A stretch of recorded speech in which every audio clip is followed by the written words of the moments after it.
Hello and welcome to another blog. It's taken us a while to do this one because Christmas and holiday got in the way. But here we are. We're in London at the moment at a place called Digital Catapult, where I've spent quite a lot of time here as they've really supported the Mycelia initiative over the years, and I can currently see St Pancras Station and the British Library. Anyway, I'm here to talk about Copenhagen because that's the next blog. What a wonderful city. In fact, that was one of my favourite cities of the whole tour. Cycling around for days on end, with Scout on the back, as a family, zooming about, we just loved it.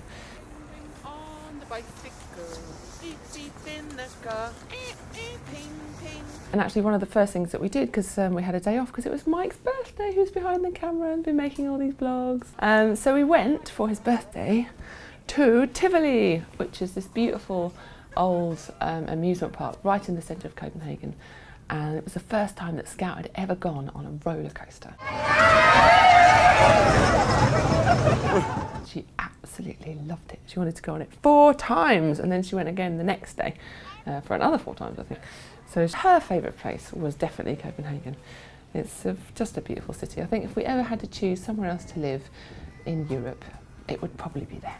And then the next day, we had a nice little cycle and we found this really lovely restaurant by the water just north of Christiania called La Bancina. It only cooks like 1 or 2 things during each day, and it was absolutely delicious. And it was on our way to Blocks and Walls, which is a climbing centre, and that was the first time Scout went climbing in a proper climbing centre, so we had a really lovely time. So our first work thing was getting a train over the Öresund Bridge, going to Malmö in Sweden, to do a creative passport talk at Orodev, which is really fruitful. We met lots of people there. Again, they've been really supporting us, the people behind Orodev.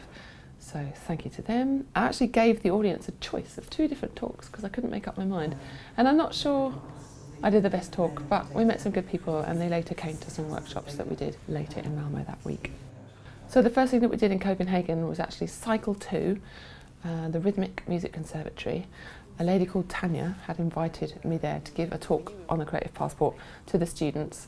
We met her actually in the Icelandic Changemaker Forum when we were in Reykjavik, and she asked me there and I said yes, of course, because I'm going to be in Copenhagen. And that's what's been so nice about this tour, is that as we expected, we'd meet people along the road that would invite us to places that we knew we were going to go on tour, and we'd be able to, you know, build the momentum, which is it really, really has happened, kind of looking back on it now that we're back in England, seeing all that we achieved. And we just kept seeing instances like that, so that was really fantastic. And so there's a lot of cross-pollination across the things that we were doing between Malmö and Copenhagen. And actually one of the ideas that came out of the design sprint, which I'm going to talk to you about now, was to actually get these 2 cities to work together.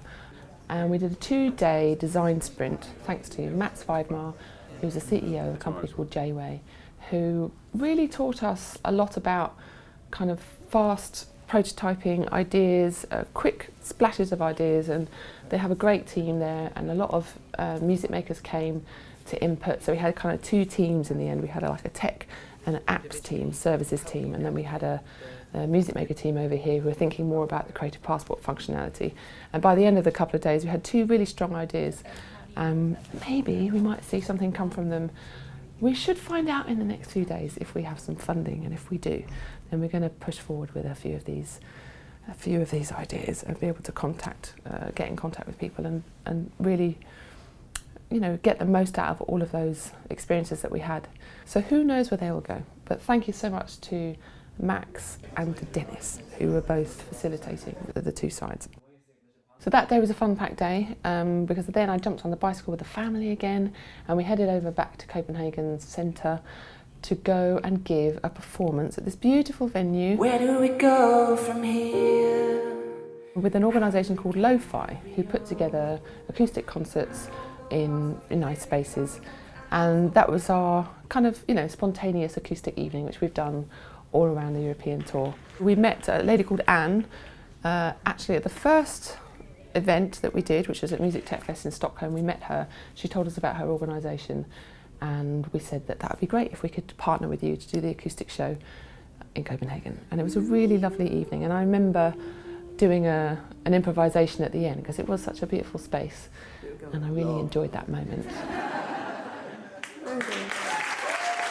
So our next big event was a very exciting sold out show at Bremen, and it was really, really great. And I loved my outfit, which was by Johansson. So the really nice thing about that show was that Scout was in the audience, and she doesn't usually go in the audience because she doesn't like to hear Mummy sing. It makes her a bit emotional, which is quite sad for me, but maybe when she's a bit older she might enjoy the shows. I also met a load of VIP enablers, the guys who paid up front quite a lot of money to see a bit more and to support the tour. And there was quite a big group of them after the show. So it was quite a busy day for me. So that was good, the show was great. Nice to have a sold out show. In fact, the last 2 shows on the tour were sold out, so we left with a high.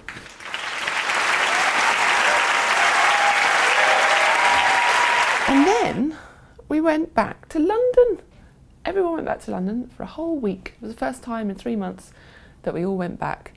And actually Scout, we realised, was the only member of the entire touring team, and there were 14 of us, sometimes, who had been on the whole tour the whole time, because she is hardcore. I went to New York, Mike went to a wedding in France, and she was the only one who hung out the whole time. So well done, Scout. She's a tough cookie, that one. And yeah, but when we went back home, it was really nice just to go back for a bit. And I actually didn't stay for very long because I went to New York to spend 2 or 3 days trying to rally up some support for the US tour, to get some sponsorship, really, to try and take this huge thing that we did in Europe and take that idea to the States, which we're pulling together now as we speak. So I don't think it'll be on the same level because we're going to be all in one country, but it will be still, giving acoustic shows, doing Q&As, hooking up with universities, doing the concerts. It's going to be still pretty intense in Canada and the US, and it's still changing now as we've just had meetings. So yeah, so we did that, and then we flew back on the tour to our final destination, which was Finland, and it was such an amazing week, and I can't wait to tell you about it, and hopefully I will be able to give you some good news and us, because we'll find out about some funding potentially that comes from Finland. Fingers crossed. Okay, bye for now.